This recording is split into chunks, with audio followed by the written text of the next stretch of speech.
So today I got to put some time into my loader. I've got a big job ahead of me. And really, I kind of anticipate something like this when you order products that are secondhand.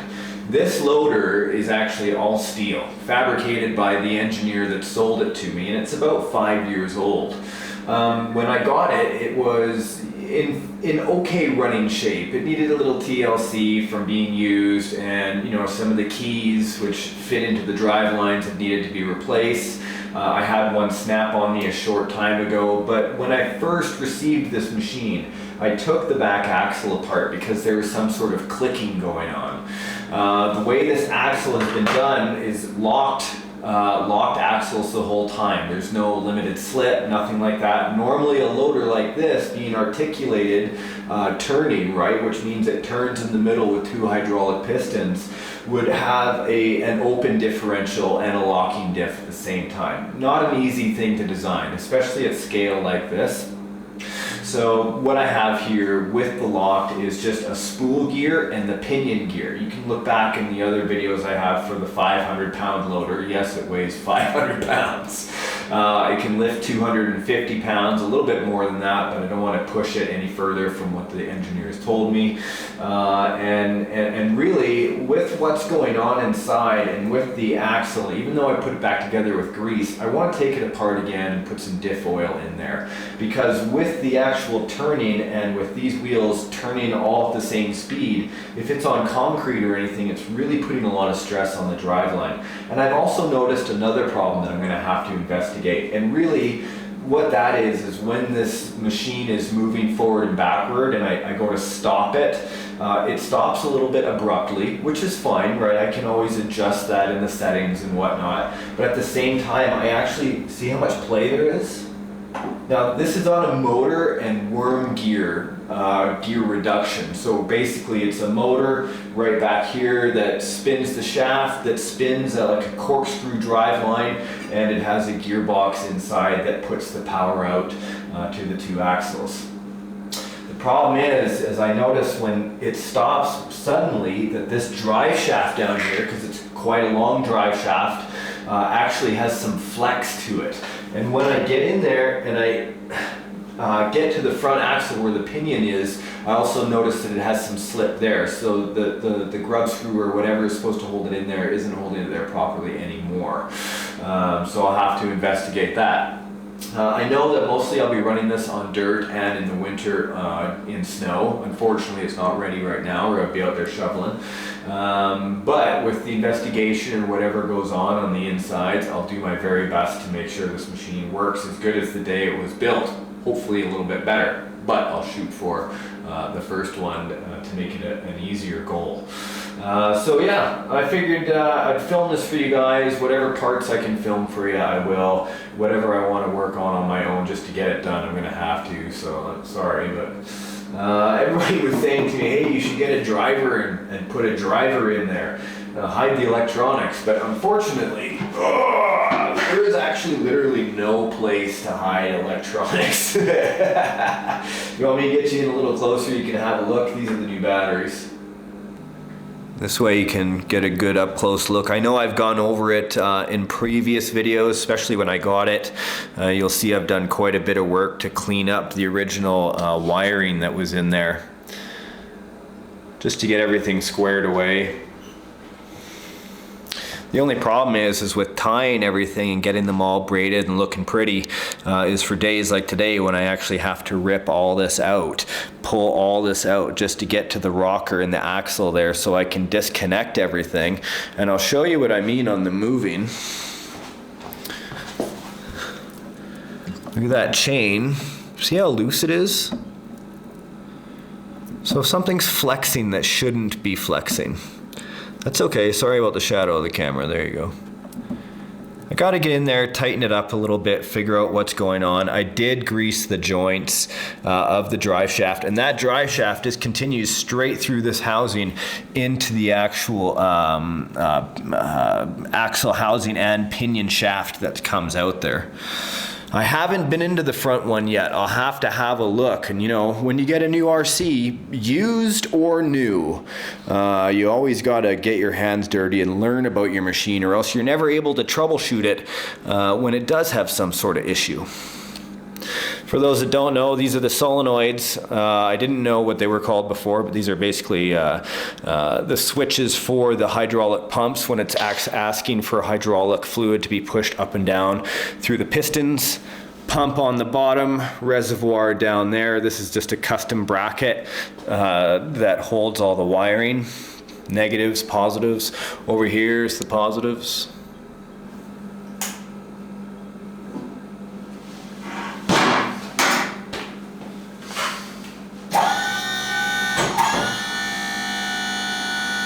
No engine inside. There's no way to fit a generator in there. It's got to run on batteries. There's just not enough room. But with two 12-volt batteries that equal 12 or 24 volts, it's more than enough power to run it. Hear that grind? It's pretty normal. I did see some videos from when he had it before. I want to put diff fluid in that back housing instead of oil. That should help with the noise and with the heat. There we go, that's what I wanted to hear. It's definitely in the rear. So I knew that was an issue when we first took it apart, but there is ways to get around this. I just got to do more research, that's all.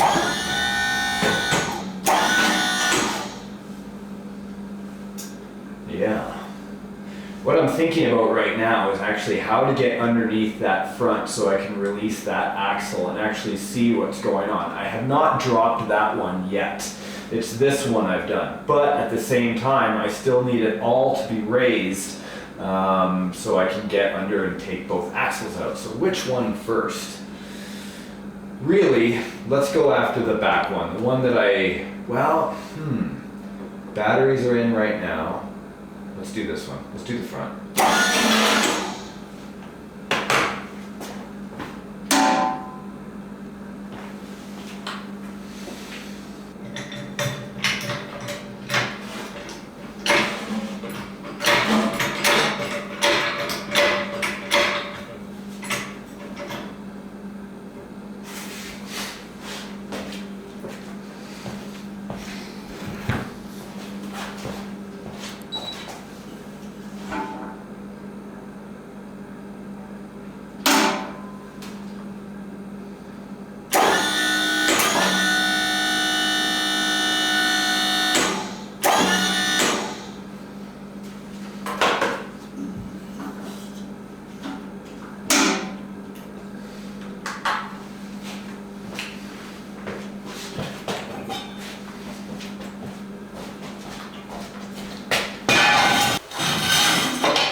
There is that slop right there, which carries right through to the back.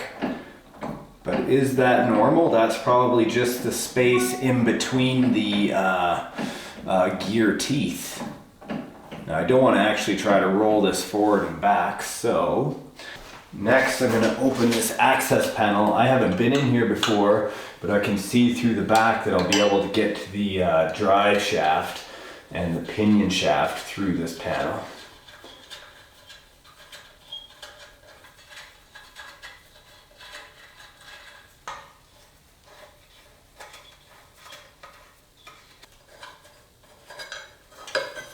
Beautiful. Here the panel is undone. You can have a look. You can see the drive shaft. Not very clearly, unfortunately, because it's a little bit dark down there, but it gives me the ability to get my hands down there. You might ask, why would I buy a machine like this? Some of you might be asking, why not?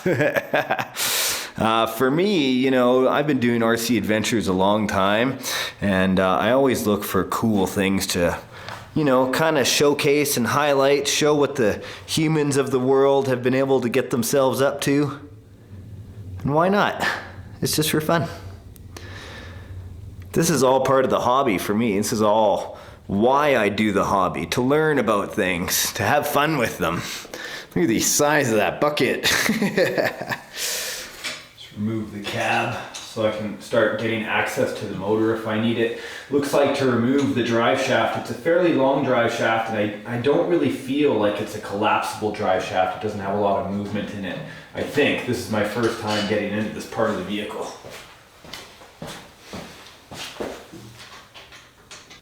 My goal in getting into the front axle is really to see those gears and to see how they're meshing and if there's any missing teeth in the front as well.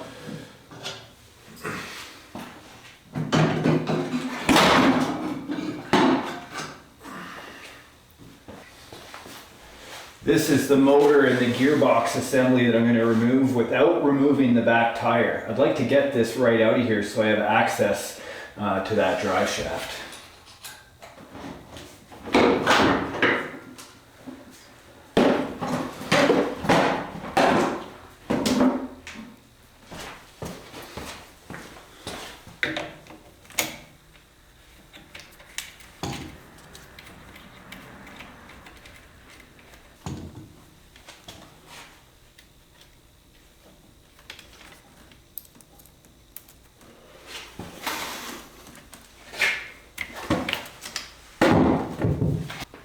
So next I'm going to attempt to remove this gear mount right here. This is the main drive gear for the drive shaft that goes to the back and to the front. There's 2 screws underneath. 1.